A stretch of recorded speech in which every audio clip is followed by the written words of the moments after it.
Sorry about that. So my name is Rachel, and I'm one of today's organizers for this new special community of intentional homeschool parents known as Homie. So Homie's mission is to make homeschooling easy and enjoyable for both you and your kids. We know that homeschooling is really about community. And family and the home is the smallest community unit. So we're so glad to be with you.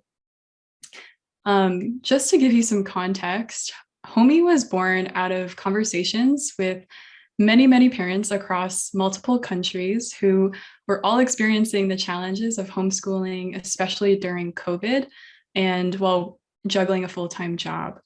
So we really appreciate you sharing why you're considering homeschooling in our registration form. And we just wanted to share here some of the insights that you shared with us. We noticed a couple of themes, one of them being wanting to spend more time with your kids and really tailor their education for them. And part of that being because of an overall unhappiness with the education system and maybe the environment that your kids have experienced. And today's workshop is organized by this team right here, who all have the home emoji next to their name. So meet Quinta, the founder of this community. Deborah and Sebastian, they will be your tech support. And then myself, I'll be your host for today. Now to give you an idea of what to expect today, we will be having a living room chat with our guest speaker, followed by 15 minutes of an intimate breakout room chat. Then we'll come back and share a few takeaways before we end with next steps and a Q&A.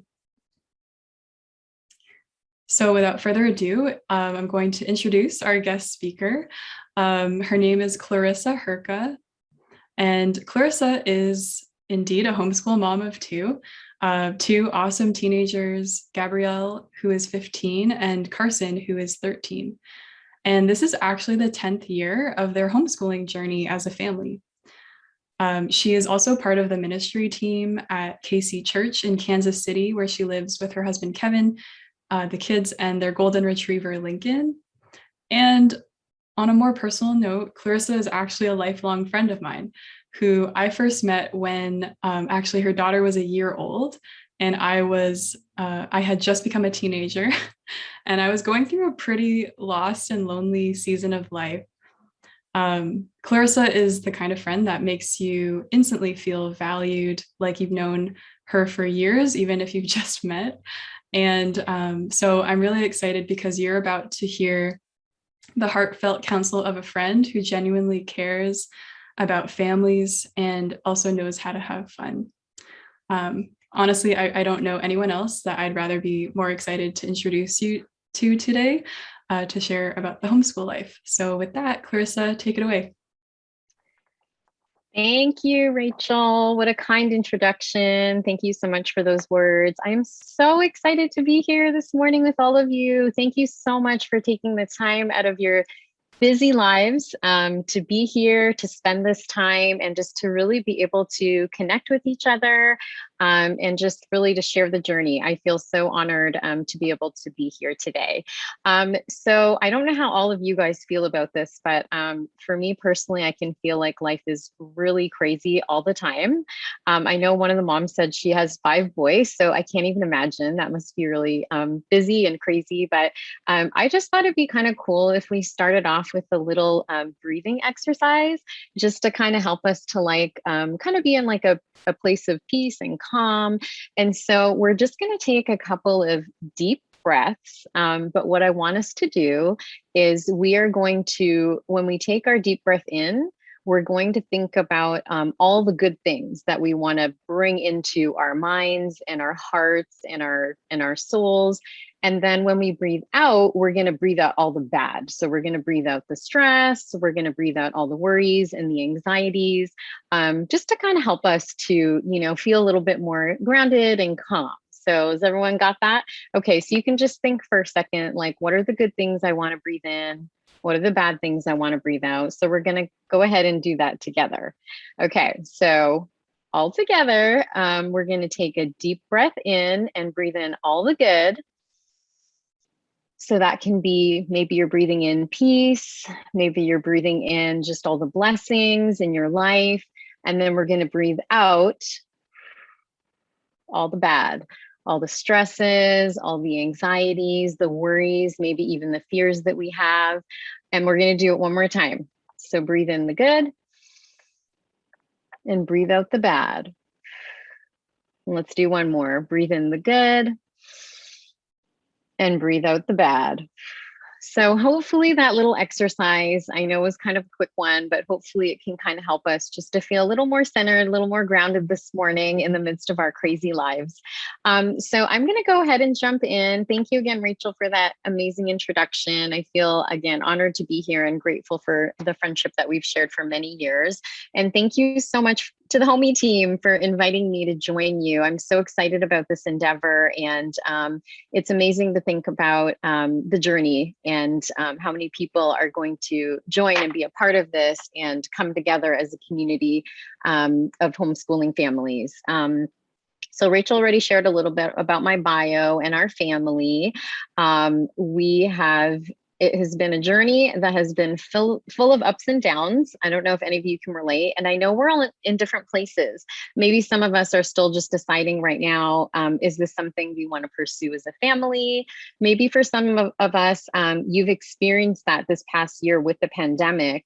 Not that you necessarily chose it, but maybe your kid's school was virtual this year and it kind of put you in a situation where you had to take that on and add that to your list of responsibilities. I wanted to share a little bit about our homeschooling journey, just to give you a sense of kind of how it all happened and just to give some context to kind of where we are right now. I never intended to be a homeschooling mom. That was never something that was ever on my radar. We did initially start off kind of the, like the public school route, and just a number of things happened that kind of led us to decide that we wanted to just search out what are some alternatives, for education. And that was kind of how we learned of homeschooling, and kind of started to think about it, reflect on it. Ultimately, after a lot of consideration and reflecting, both my husband and I decided that was something we wanted to try. I was very nervous. I was actually terrified because it's not something I'd done before. It was a new thing to take on. But it was, at the same time, it was also very exciting. And so I will be honest in saying that not everyone was a big fan when I let our family and our friends know about it. It was definitely met with mixed reactions. I know for me personally, being of the Asian culture, I'm Filipino, education is like the most important thing out of everything. And so I think there were like fears of like, what's going to happen to their future? Are they going to end up being able to go to university? And I think it just could kind of like stoke a lot of fears and worries about, just the journey and, just how things were going to work out, I guess. And it could even honestly kind of dissuade me from wanting to plunge into the journey. I don't know if any of you have experienced that at all, where maybe it's something that you've wanted to try to do and you've kind of been met with mixed reactions. That definitely can happen sometimes. And I know that was something that I experienced. I think for all of us, we might have different reasons that we choose to homeschool. I know for some, I thought that was really cool, the slide that Rachel put up, just with actual answers from real families saying, these are some of the reasons that we want to do this, that we want to try this. And I love just how there were so many different reasons and so many different, just a really a variety of reasons that a family would choose to homeschool. And I know that for some families, maybe it's even experiencing challenges at school, like bullying, or just feeling like maybe the school system is not meeting the needs, or like like Rachel said, some pointed out that they just wanted to even be able to spend more time together as a family. Whatever your reason is, I just want to really encourage you and validate that if this is something you feel is a great choice for your family, then it is a great choice for your family, because no one cares more deeply for your kids than you do. And so I think just kind of embracing it and trusting that if that's what you feel is in your mind as something that you want to do, you can absolutely do it. It is possible. If I could do it, and it's not even something I ever thought I would do or thought I was capable of doing, trust me, you can totally do this. You got this. But this is where I just want to say I'm so grateful for Homey and just this whole initiative, because what it is really a place of connection and community. It's a place where you can be have access to resources that can help you to feel more confident on your journey, but can also provide a sense of community, which I can say out of the 10 years that I've been homeschooling has been the most important thing, is just to not feel alone and to feel like I have others on the journey with me. And so I'm super grateful for that. And at the end, we're going to have a little bit of time for Q&A. So if you have any questions, you can be jotting them down, and Quinta and I will try our best to answer them. So I did want to say just a disclaimer before I kind of move on to my first kind of practical or our first point, is that this is really going to be more of an overview. You could literally take any one of these topics and do an entire workshop, for example, just on curriculum and how to choose the right one. So today is very much like introductory. It's when I was thinking about when we started our homeschooling journey, what are some things that I thought would have been helpful that I would have loved to have known about or heard about just kind of as we were starting off. So that's very much what this is going to be. And I really hope that things that I share are going to be helpful for you. So the first thing that I wanted to talk about was setting reasonable expectations. And so with that, what I mean is that when you think about jumping into a new project or something that you're kind of just at the beginning starting with, I think sometimes it's really helpful to think about, like, what do you want this to look like? An example or analogy I could think of was recently we did a DIY project. It was our first one, and we decided to kind of redo our bathroom. And so it's pretty outdated. Like, we have like the 1980s, like shell sink and like the old fixtures and everything, old wallpaper. And honestly, it could feel a bit overwhelming, a bit daunting. If you asked me what would be my dream end result, I would have changed everything. I would have changed the floor. I would have changed the countertop. I would have changed the sink. I would have painted. I would change the light fixture. But at the same time, there were some factors and constraints that I had to consider, such as our budget or how much time did we actually have to put into this project. And I think homeschooling is very similar, where it's this new thing that you're kind of taking on. But I think it's so important to consider, like, what are the factors for you as a family? So for example, what are the time limitations? Like, as we've already said, for some, you might be working full time in the home or outside of the home while trying to homeschool your kids on top of that. That is a lot to juggle. And I think it's just so important to acknowledge that. I think there's also the factor of like your own emotional and mental capacity.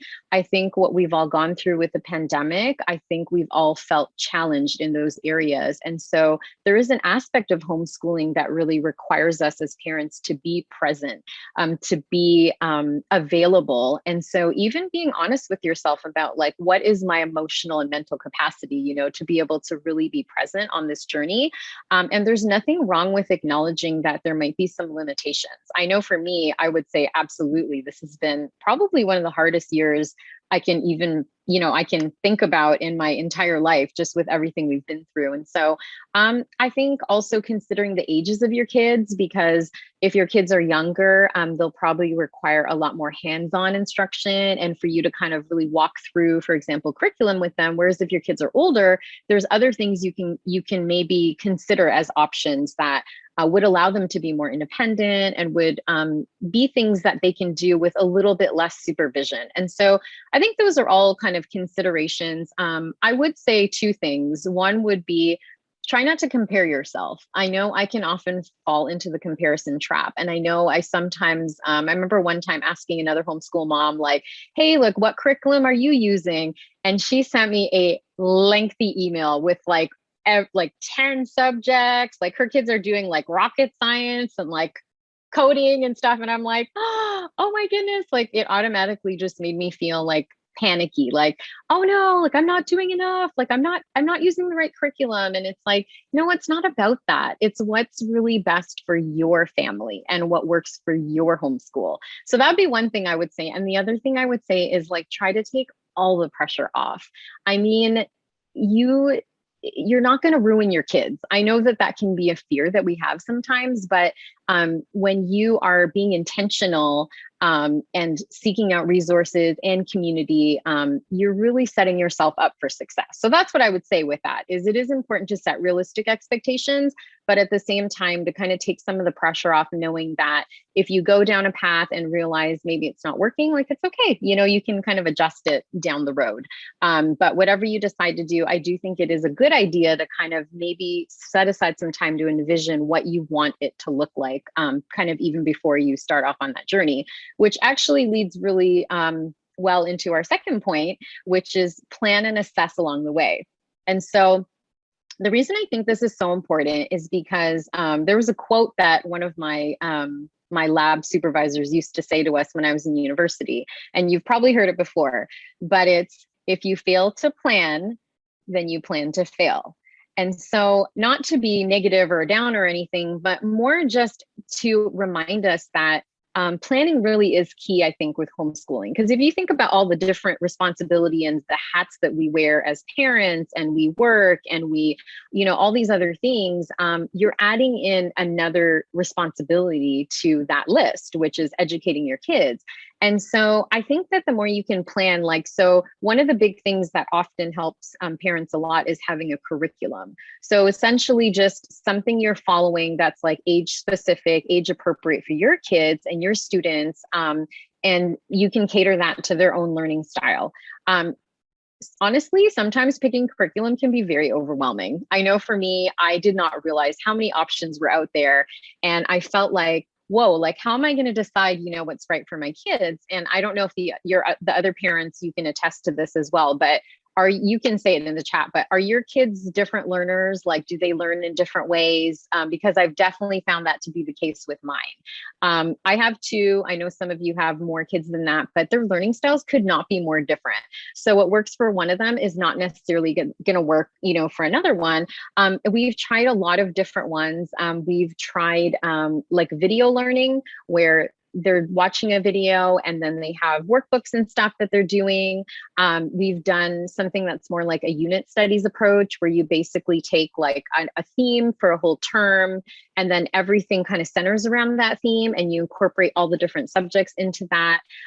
We've done hybrid school, which is something that I've enjoyed as the kids have gotten older and the material has been a little bit more challenging to teach them, where they go in for a few days and are given assignments. And so my role has kind of evolved from being the primary person kind of teaching them to taking a little bit more of a supporting role.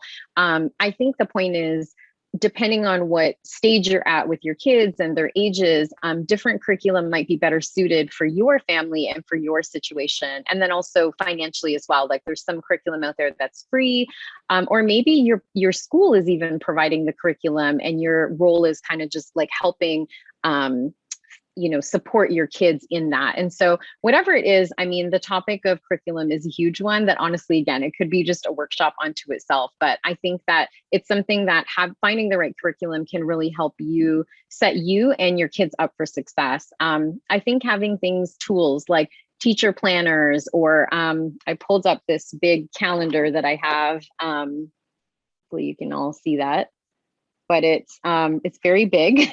But the whole idea is that there's enough room for every day of the month to be able to kind of map out like what you're doing for each subject, and just anything that kind of helps you to be able to stay on track and feel like you have a good sense of where you're at. I think something that can happen if there isn't planning on the front end is that you can kind of have these panic moments throughout the school year where you're like, oh no, like I think we're behind, we need to catch up in this subject. But I think the more you can have a plan that you're kind of following like week by week, it can help, I think, to have like more peace and calm that you are following the plan that you had set in place. And so you don't have to worry. And you could even incorporate, one of the things I love about homeschooling is you're so flexible. So if you decide to go, for example, on a trip as a family or something, you could even adjust your lesson plans according to that, which is something that I've really appreciated and enjoyed about homeschooling. I love the idea of having a homeschooling area in your home, if that's possible, if you have space, if you have the resources to do that. I love that idea of just kind of having a space that's like specifically for that, where you can maybe have like all your supplies all together in one spot. You can have all of the books that you're going to need, and your kids can even help with that, can be a part of setting that up. And then another thing I think is planning for activities that your kids can do on their own. One of the things that can be a challenge at times with homeschooling is just how do we fill the day? Sometimes you can get through the material just in the morning time, and then you're looking at the rest of the day going, what am I supposed to do for the rest of the day? Especially what if you're working from home and you're not able to literally, sit with your kids and, be with them while they're doing different activities. And that's when I think it can be really helpful to have with your kids work together and set up different activities that they can do on their own. And again, we could talk just about this topic because it in and of itself is one where you would want to have these things kind of thought through so that if there's a lull time in the day or there's a downtime, or maybe one kid's taking a nap, but then the other one's, past that stage, there's activities that are ready for them to do. So you might, for example, want to have like a Lego bin or building materials where you can say, okay, we're going to set a timer for 30 minutes. And for the next 30 minutes, that's what you're going to do. That's your project, is you're going to build something. Maybe you get them to write a story that goes along with it. Maybe they take pictures of it and kind of start an album of like all of their creations. Maybe it's having independent reading time. I know for us, like we would often make like going to the library a weekly thing that we would do, and just take out a bunch of books and let them take out whatever books they were interested in, and then incorporate every day like a half an hour or an hour of independent reading time. And of course, if maybe your child is at an age where they read already on their own, maybe they don't, they're not yet, maybe it's a family reading time. But just again, another activity that you can kind of incorporate into your day. There's so many great educational websites out there. Again, that could be just another topic unto itself. But there's a website that I love called Brain Pop. They do have a version that is free, and then there's another version where you can pay a fee, and then it opens up even more resources. And the thing I love about that is that it doesn't only have videos and like, there's that part of it where you can be reading and learning, but then it also has activities to go along with it. That way you kind of have the peace of mind that like even if your child is in front of a screen, which, sometimes we're always trying to monitor that, it's very much educational, like they're learning at the same time, and it's something that they can do on their own, which I think is something that can be really helpful just as you're kind of thinking about planning your day. And then I think the last thing on that is one of the great things about homeschooling is the flexibility and just having the time to be able for your kids to pursue things they're passionate about. I know that there's a lot of families where if their kids are really into a certain sport or maybe playing an instrument or music or something, homeschooling really affords the opportunity for your kids to still do their education, but to have so much time to focus on their other interests. And it's something that I find with the homeschooling kids I've met that really can create a well-roundedness in them, because they've had the ability to really be self-directed in their learning and then also with their interests, which I think is a huge blessing of homeschooling. So for us personally, we've just taken the approach, my husband and I and our kids, of let's plan for this school year, and then let's assess at the end of the school year. And we ask questions like, what worked? What didn't work? What could we do differently? And then we also are not afraid to ask the question, is this working? Is this still working for each child? And if it's not being afraid to go ahead and make a change if that's needed. So I'm going to go ahead and move on to our next practical or next point, which is don't fly solo. And I thought that this was an important point because I really want to emphasize that you are not alone on the journey. And I think just knowing that can give peace of mind, because there's so many things we can feel so uncertain. We can question our decision. Was this the right thing to do? But the more you have other families and a sense of community, it can just be so reassuring to know, like, okay, there are other families who are doing this too. It's not just ours. We're part of a bigger family and a bigger community, and we're all, facing the same struggles and the same challenges. So I think that that is so, so important. I think within your own homeschool, involving the family as much as possible. So anywhere you can, for example, instead of maybe just you choosing the curriculum, having your kids choose it with you, because the more you have their buy-in, that they're excited about the curriculum, the more excited they're going to be about it. Or even things like setting up the homeschool area or setting up activity bins. Those are things that you can do together as a family. And then I think really making sure that you have those other connections as well. There's so many homeschool co-ops, or there's maybe field trips that you can go on with other families. But I think those things can just help contribute to those relationships and the socialization, which we all know is so important. None of us want our kids to be limited in that. And so I think the more we have that sense of community, it can really, really help to create a really full and rich experience. And then the last thing I would say, and again, remembering that this is just an overview, we could talk in so much more depth about any of these topics, but the last thing I'd say is to really, oh, sorry, I forgot something on the next slide. I just also wanted to point out another reason you're not alone is because the number of homeschooling families, at least in the US, has doubled in this last year. I know this graph goes from 1999 to 2020, but just in this last year alone, partially, I'm sure a big part of that is the pandemic, but I think also people who were forced to homeschool realized they really loved it, and they've really been enjoying that togetherness as a family and being together on the learning journey. And they've continued to do that even when given the option of their kids going back to school. So just another kind of cool stat to know, like, hey, we're not alone in this.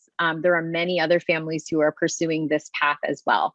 And then going back to our last point of enjoy the ride, I think it's so important just to have fun and enjoy the journey, because so much of life right now is challenging. So many things in our life are serious. Like, so many of us are facing like real challenges, whether they be emotional, mental health issues are rampant, financial challenges.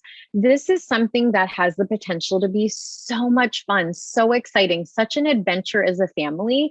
And so I'd really encourage you to enjoy the ride. Like, yes, there are things you're going to feel stressed about. Like, it's hard to pick curriculum, and it's hard sometimes, staying on track, and you're going to feel pulled in so many directions. And some days you're going to be pulling your hair out and feeling like, this is so overwhelming.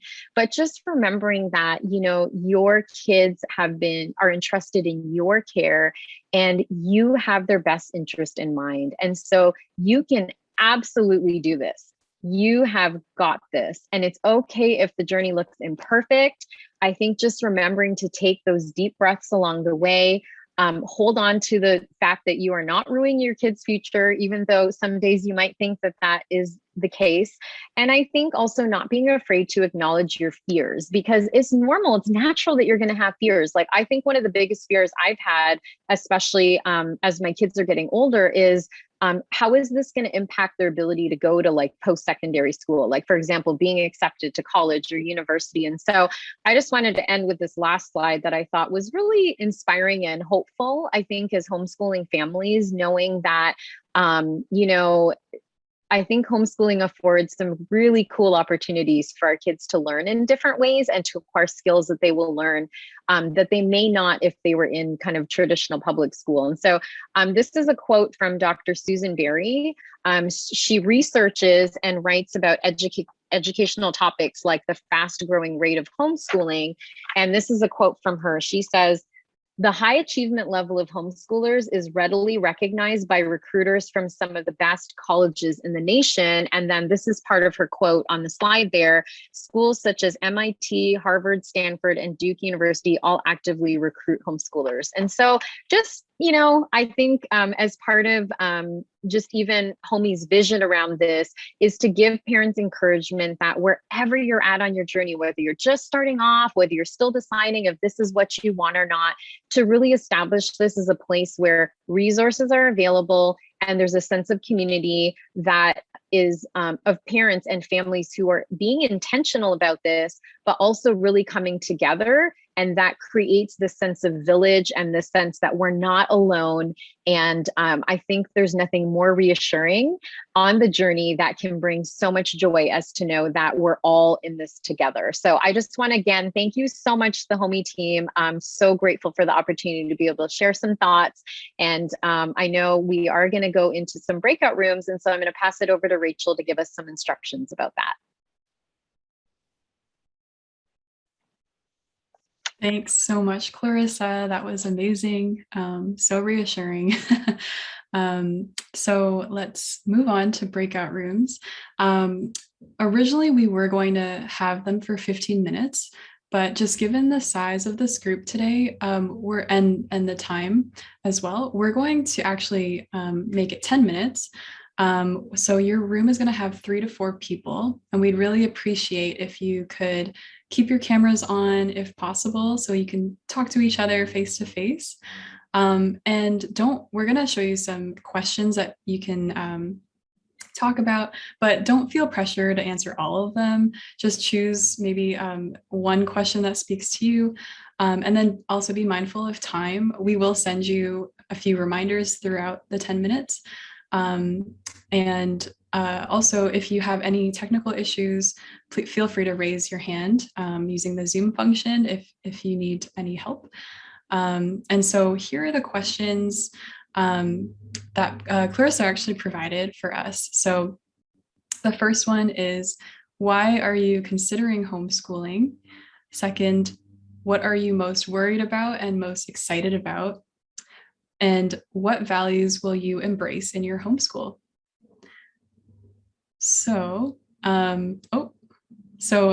Sebastian, he's going to put us into breakout rooms. Let me just check the chat. Oh, okay. And then Deborah has posted the questions in the chat for you. All right. Welcome back, everyone. We're still waiting for a few more, I think. Or is that it? 1, 2. Okay, that's it. Oh, 30 seconds. There's a couple more. Okay. Sorry, there's like a lawnmower happening outside my window. I don't know if you can hear. Nope, can't hear it. Okay, great. Yay. Feel free to turn your cameras on. Don't be shy. How was the breakout rooms? Feel free to drop in the chat anything, any takeaways. We're also going to share out loud.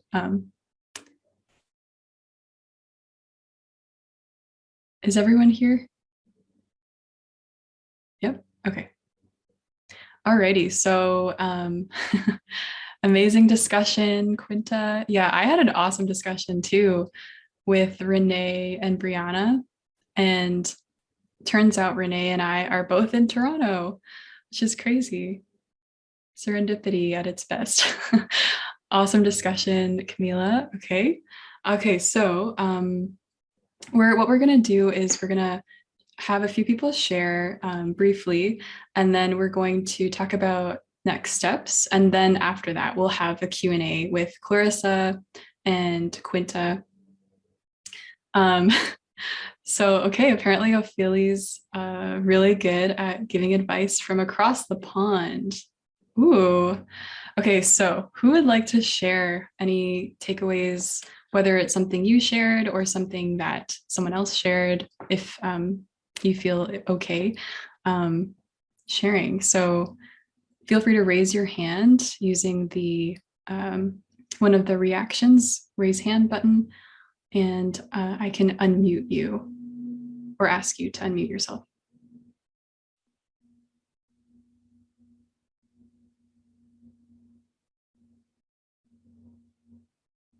Camila, okay, so let's hear from you. I think you have to press, yep. Okay. I was talking to the lady about the benefits of school and homeschooling and how I'm in between both, trying to see which is the best direction or if there's something that you can incorporate both with them going to school and also encouraging and continuing the education of homeschooling within our home, and how Awesome. I'm trying to balance that possible. Yeah, balance is a funny thing. I Hmm. don't know. It's like, I've heard even with work life, it's like not work-life balance, but work-life integration. Everything has to be done. Yeah. Well, thanks for sharing. Where are you tuning in from? Pennsylvania, Quarryville, Pennsylvania. Oh, I love Pennsylvania. Mhm. So beautiful. Okay, thank you. Would anyone else like to share? Oh, I thought you were going to give me some tips. Oh, sorry. Well, how about we save that for the Q&A? Okay, no Sorry problem. about that. Okay. Yes, hold on to your question for the Q&A. We'll be there soon. Um, and let me go back to gallery. All right, was there anyone else who wanted to share?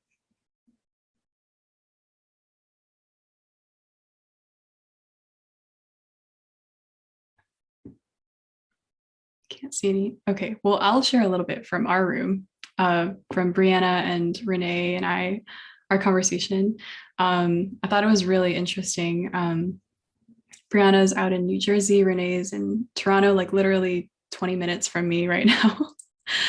And we talked about wanting to protect the children from things that are being taught in schools that don't align with our values.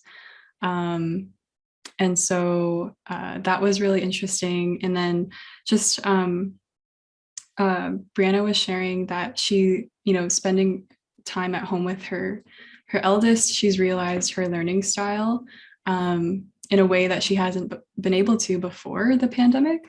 And then also just being able to give more attention to your children one-on-one. So that's our room. Maybe we can have one more person.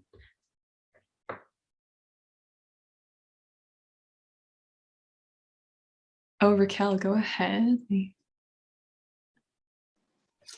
Hi. So I was talking to Clarissa about was that one of our challenges is that homeschooling from a very small town can be a little bit difficult, and we'd have to drive around like 2 hours, about 2 hours, an hour and a half to get to a group. So we decided to do like a homeschool car schooling. That makes sense. I'm like, Wow. some of our schooling will be in our car. That So is so cool. yeah, that's something that we were talking about also. I had images of like carpool karaoke with James Corden. That is so cool. Yeah. Quinta, the one who started this community, she also lives in a small town in North Carolina. So maybe, eventually we could talk about how to address homeschooling if you're in a small town. Okay, so I'm just gonna share screen again real quick before we go to Q&A.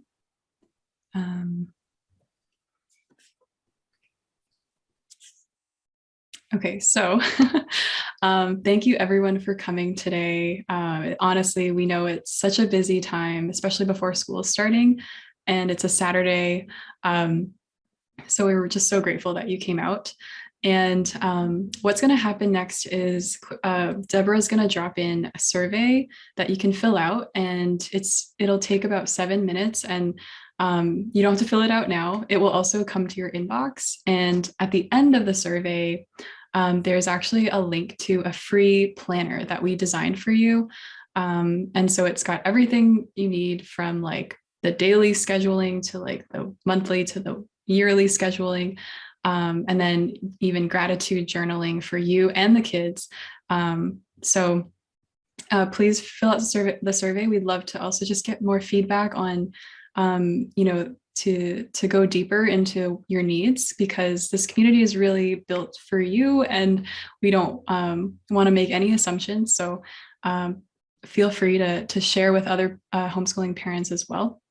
And then if you didn't know, we are also having a second workshop tomorrow at 5 p.m. Eastern time with a woman named Beth Graham, who is actually a retired homeschool mom of 3. Her children are all adults already, and she's also a coach for homeschooling moms. So it should be a really fruitful session if you'd like to join again. Also free. And then during this upcoming week, we'll send you a startup blueprint. So that is going to give you basically 4 easy steps. Well, not so easy, but it'll be easy to access through the blueprint. And it'll walk you through 4 main things to really consider as you're starting up the year. And that's pretty much it. If you need to leave before the Q&A, totally fine. This will be recorded and we'll send you in the email, but we'd love for you to stay, of course. So I'm going to stop sharing and move on to the Q&A. And you can drop the questions in the chat. You can raise your hand and we can unmute you, or you can also message me personally if you want to remain anonymous. So any questions? Rachel, do you mind if I speak to what Camila brought up? For sure, yes. Okay, that'd be great. Okay, Camila, first of all, you have the most beautiful smile. You are very beautiful. I was going to say, I appreciate your question, because I think sometimes we can feel like things have to be like either or. So it's like one or the other. And sometimes it's not possible to do, like, for example, for families, you might really desire to do homeschooling, but it's not really like an option with work situation, financially, whatnot. I would say about half of my friends are working moms like myself who are like juggling, working and homeschooling. And then the other half of my friends are exclusively stay-at-home moms. And so I feel like everyone's situation is so different. And I appreciate you thinking about, is there a middle way? Maybe there's a different, where we don't have to necessarily be like a homeschooling family, but we're, like you said, continuing the learning. And I love that mindset, because I think it's absolutely possible. In fact, I've actually heard of some families where their kids go to a public school for part of the day and take a few subjects there. And then you teach them, whatever else you want to, like, let's say in the afternoon. I didn't even know that was possible until this is again, the strength of community, because I was talking to a family where they were not able to do all the subjects at home, but the ones that they felt they weren't best equipped to teach the kids, that they wanted them to go to a public school to learn. And so that, I just thought that was really neat that was even an option. I think if your kids are in traditional kind of public school setting, I think there's so many ways you can still incorporate learning, because my personal opinion is that one of the biggest differences between public school education and homeschool education is that in public school, it's very teacher driven, right? Like, it's like the teacher is deciding, this is what you're going to learn. It doesn't really matter if you're ahead of the class or you're trailing behind a bit. We're all learning the same thing and we're all on the same timeline. And often, because it's a 1 to like 20 ratio, the teacher does not have the capacity to be able to really focus and meet each student where they're at. The beauty of homeschooling is that it's such a better ratio, and your kids, their personality, their learning type, if they're hungry, they're not going to be able to pay attention, they're going to be grumpy, whatever. And so I think knowing those things, like, for example, depending on work schedule, I don't think there's anything stopping, for example, like doing some learning together in the evening or on the weekend, to where it's like, maybe it's something as simple as like going on an outing to like a petting zoo or a farm, and then doing some learning after, where there's like journaling around it, or there's some math problems, word problems that have to do with like, the baby goats, and, like so I guess it's like just looking for those learning and teaching opportunities. I definitely do not think it has to be exclusive. I 100% think that yes, goat yoga is the thing. I absolutely think it's possible to integrate both. I mean, that's my personal opinion. I don't know, Quinta, did you have any thoughts you wanted to add on that? No, you covered it entirely. Yeah, I agree with everything you said. Thank you so much. Thanks, Clarissa and Quinta and Camila for the question. So we have a question from Tina. Are co-ops or umbrella schools possible options that might help?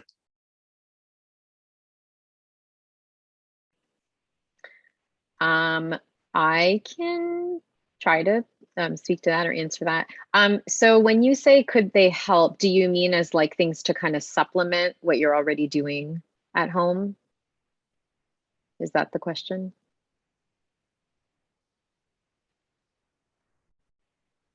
Oh, gotcha. Oh, yes. Okay. So she was saying, even just to continue the last question, that in addition to, you know, let's say it was like a public education, that there's still opportunities to join co-ops where a lot of times they'll have like maybe elective courses that they do. I know homeschool that we are part of, there was like art classes, or there were just different interesting topics. Like sometimes we do this thing where it was like, you're pretending you're traveling to different countries and learning about them. And so I think that is a really great idea and something that could also help. I think whether you're a homeschool family or a family that's doing traditional school and you want to supplement, that's a great suggestion. Thanks, Tina. Thanks, Clarissa and Tina. So we have a question that came in. Oh, Brianna, okay. So I'll ask Brianna's question, and then we have another question from a Facebook group that we're in touch with. So Brianna asked, how do you handle all the negative response from family or friends, especially when they display it in front of your child? My child is one to share her joys and excitement, so this was not well received by some. Wow. Thanks for sharing that, Brianna. That's so real. Yep. Quinta, did you want to share anything I around will that? defer to you. You have the Okay. lived experience of that.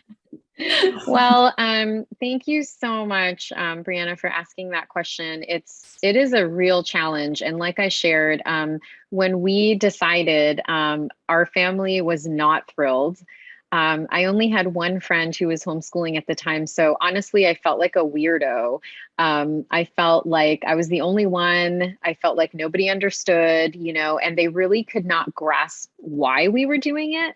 And I think the biggest thing is in your question is like really protecting your daughter, because it sounds like you just don't want it to crush her spirit. Like at the end of the day, if this is something you've decided you want to do as a family, I think just reinforcing the positives of it, like, and just keep telling her how proud you are of her. And even honestly, I'm not sure how old she is, but I don't think our kids are too young to understand that the world is like a tough place. Like people are not always going to be positive and supportive of the things we're doing. So even like teaching at that young age, like how to have boundaries and self-differentiation, and like even how to handle graciously if someone, like, it's so hard when it's a family member. I cannot tell you how many times my dad has asked me, like, when are your kids going to normal school? Why don't you put them in normal school? And he'd say it in front of them, like they would babysit, and then he would make comments. And so I totally feel your pain with that. I think you're doing a great job just by even being in touch with the fact that she might be feeling that way. And then I think offline, honestly, my stance has been, I'm not trying to convince anybody. This is our decision as a family, and you might not agree, and that's okay. But all the more, I'm going to find a community of people who are going to support me in my decision and on my journey. And I'm going to love my family and say, hey, I appreciate, you know, whatever. It'd actually be really great if you could support us in this, because I think it would have a huge impact, you know, on the kids. But at the same time, even if you decide not to, I will say this, the proof is in the pudding. And I think as they see how independent your kids are, how bright they are, how curious they are, how they have the ability to talk to people of all different ages and see their confidence, they won't be able to argue your decision. But in the meantime, I want to validate how challenging that can be. And this is where I think opportunities like this to be with like other parents and families who are like-minded is so, so key, because you're going to have those rough days where you're like, oh man, like, was this the wrong decision? But no, you're doing amazing. And your daughter's so lucky to have you thinking about her and, you know, just thinking about how to look out for her. So thank you for your question. It's a great one. Thanks, Clarissa. I'm gonna like also add on to that. When you said the proof is in the pudding, if this encourages you, Brianna, to even just remember that from Clarissa, like I've known Clarissa for the last 14 years, I believe, like literally so long. And I've actually lived with her family and for a summer and spent so much time with her kids one-on-one and together. And I can literally tell you, like, they are just the most fun, like most awesome kids. They're so intelligent, so creative. We've gone to camp together and I've just seen like their joy, and it's very different, I think, from the average child. And I've worked with many children. So like, I'm so rooting for you. We all are. And yeah, I thought I just wanted to share since it's a pretty small group. And now, okay, so we'll go with Tina. Tina has a question. Hey there, guys. First off, thank you for making this group. I think it's amazing and I'm very appreciative. I shared with Miss Quinta that I just made this decision yesterday and I'm pulling my kids out on Mondays. So I'm doing a lot really quick and I'm mostly excited, a little bit nervous. One question that I have is, do you guys know of any resources for online placement testing, just to where in choosing my curriculum, I can kind of see where my kids are at this point, because they did remote learning last year and I don't know. They seem to have retained a lot, but I need a better handle on it to make my decision.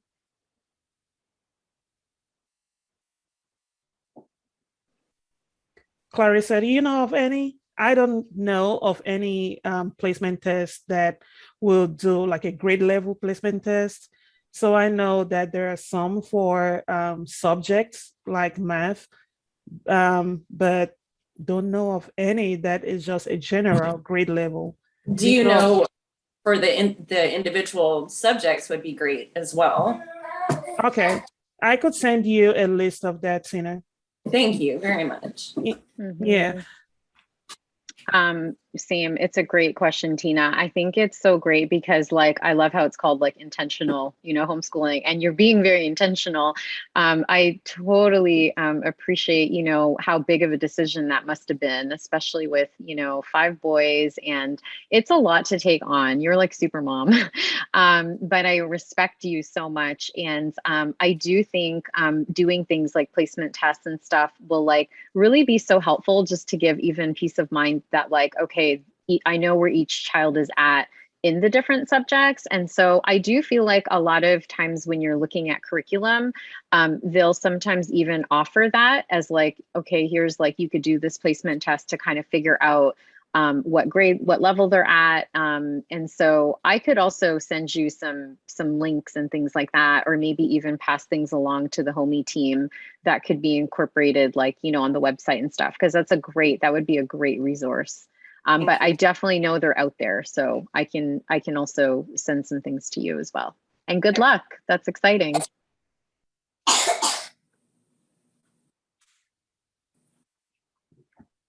Thanks, Clarissa. So we have one more question and then we'll wrap it up. And if you also have more questions that come up, feel free to email us at info@homie.so. You can also email me personally at rachel@homie.so. And so the last question is, let me just find it.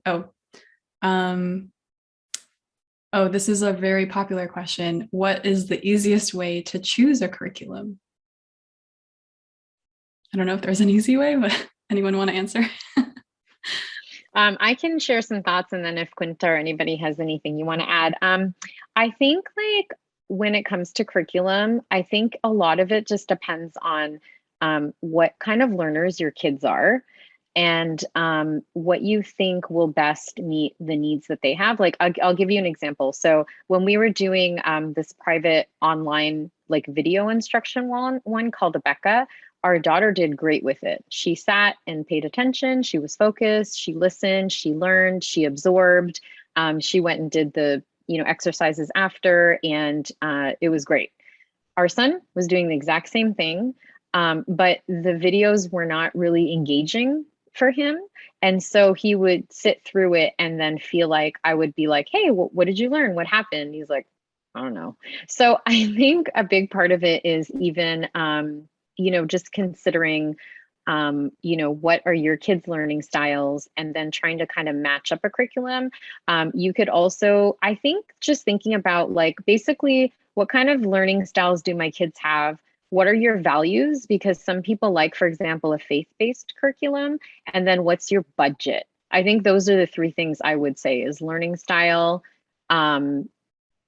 ages of your kids, and then also what your budget is, and then your values as a family. And that was why that was one of the questions with what are the values you want to embrace as a homeschool, because I do think those are important criteria to consider. There's some great ones out there, but they're super expensive that I know for us, for example, like we weren't really able to consider them for that reason. Then you have other great ones that are like totally covered, like there's different kind of things out there. So that's not comprehensive, and that doesn't necessarily answer the question in terms of like what's the easiest way to pick it.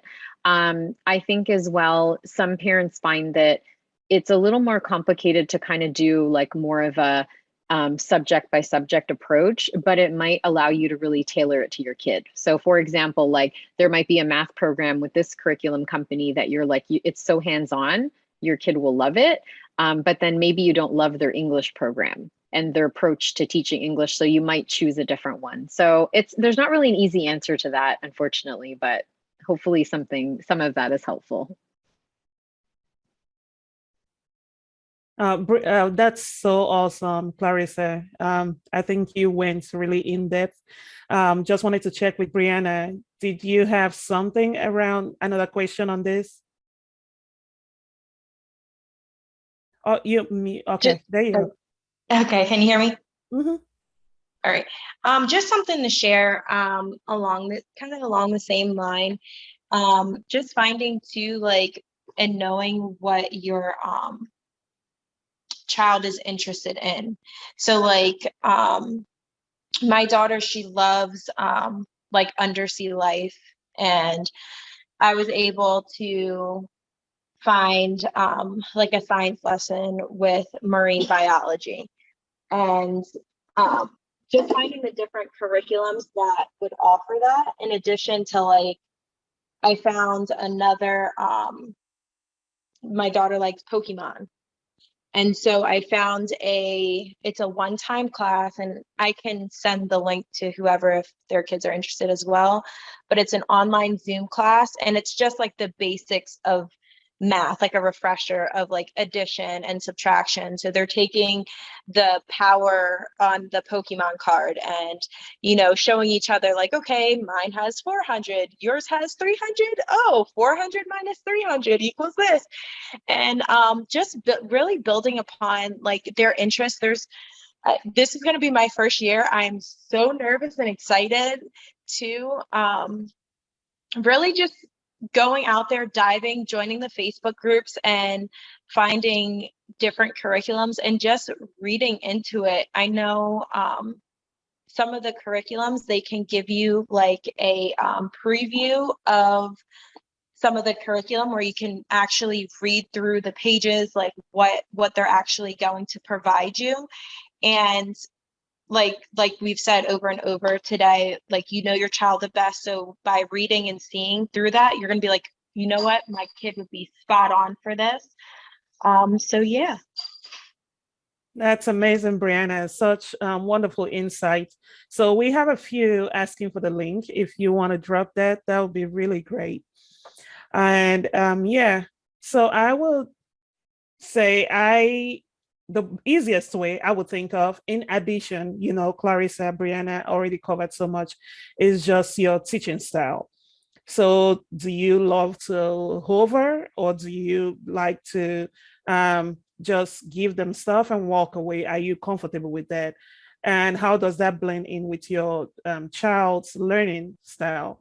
So those are things to consider. You write down the subjects that are required in your state for your child, and you figure out your teaching style, your child's learning preference, what motivates them. Like Brianna said, if gaming motivates them, then use Pokemon.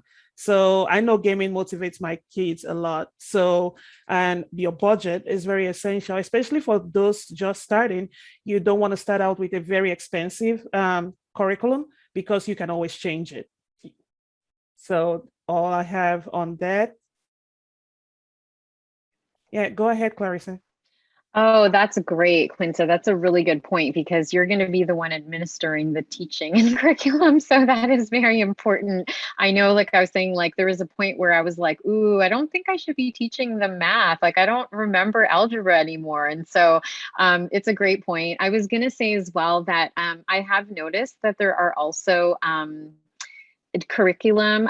For example, one of the ones we used is called Sonlight, Sonlight, and they actually allow you to try out the curriculum for something crazy like 4 or 5 months or something.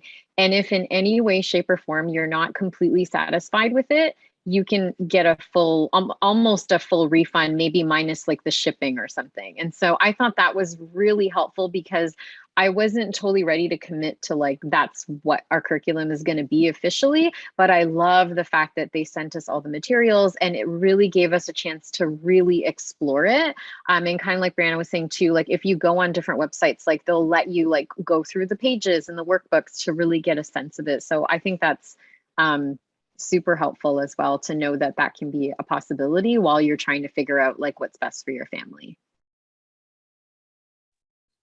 Right. And just to let everyone know, we are also working on a curriculum recommendation tool that we will place on the website. So we'll keep you all in touch as soon as that is ready. Yes, thank you everyone so much for the questions and the answers, the conversation. So we'll wrap it up now, just to respect everybody's time. Thank you so much for coming today. This really is just the beginning of Homie as well as the school year. So we'll definitely be in touch. Please remember to check your inbox for the survey. We really want to understand your pain points better and your dream community for yourselves. So, and yeah, we'll be in touch. So everyone enjoy the rest of the weekend. I hope you can relax. And yeah, hope to see you again soon. Bye, everyone. Take care. Thank you so much, Clarissa. So great to be with everybody. Thank you, Homie team. You guys are awesome. Thanks so much for putting this together. Thank you, Clarissa. You're amazing.